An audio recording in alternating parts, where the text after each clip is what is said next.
Hi everybody, welcome back to my channel and happy 2023 in the first video of the year, Kung Pao Chicken. To start this dish, we need 1 pound of chicken thighs.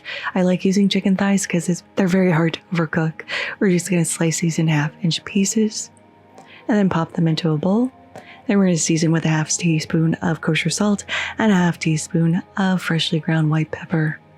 We also need 1 egg white. There's a method to this madness, don't worry.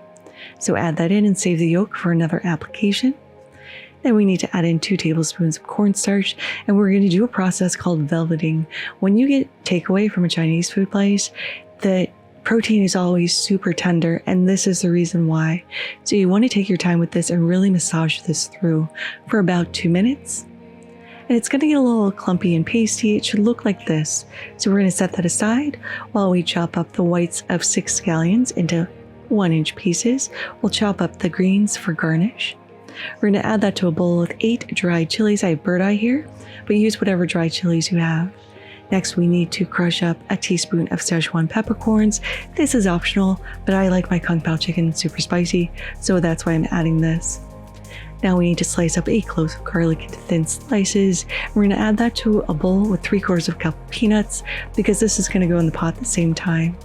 Now in some oil that's at 375, this is about 2 inches of vegetable oil, we're going to par fry our chicken in batches and only do this for a minute. We just want to lock in that moisture layer. And once all your chicken is cooked, you're going to empty out the oil that's in this pan, but we're going to use the same pan. We're going to add 2 tablespoons of vegetable oil, and this is going to go very fast now. Now we're going to pop in our scallions and our chilies and let this stir fry for 1 minute along with our Szechuan peppercorns. We just want to char the scallions a little bit. Then we're going to add in our garlic and our peanuts, stir fry this for an additional minute. And then we're going to add back in our chicken, along with 1.5 tablespoons of dark soy sauce and 1.5 tablespoons of light soy sauce. If you can't find dark soy sauce, just use light. So that would be 3 tablespoons total.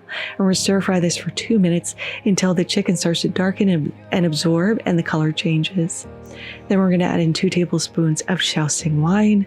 Give this a nice stir and let that cook for another minute. Before adding in 1/4 cup of sugar, 2.5 tablespoons of hoisin sauce. I'm just eyeballing everything here. And 1/2 teaspoon of fish sauce for that umami.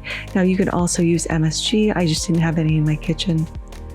We're going to stir fry this for about 5 minutes and let that sauce thicken a little bit. Before adding in 2 tablespoons of white vinegar, stir frying that for an additional 2 minutes. And that is basically your dish done.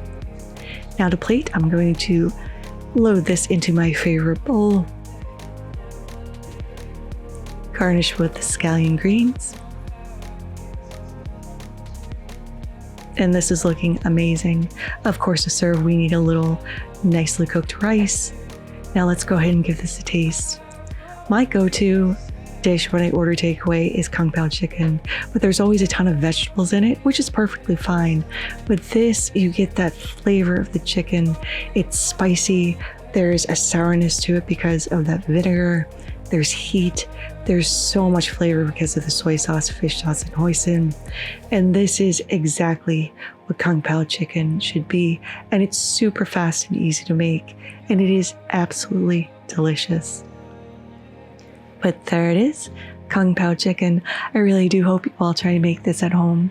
Thank you so much for spending some time with me today. I really do appreciate it. If you liked this video, give it a like.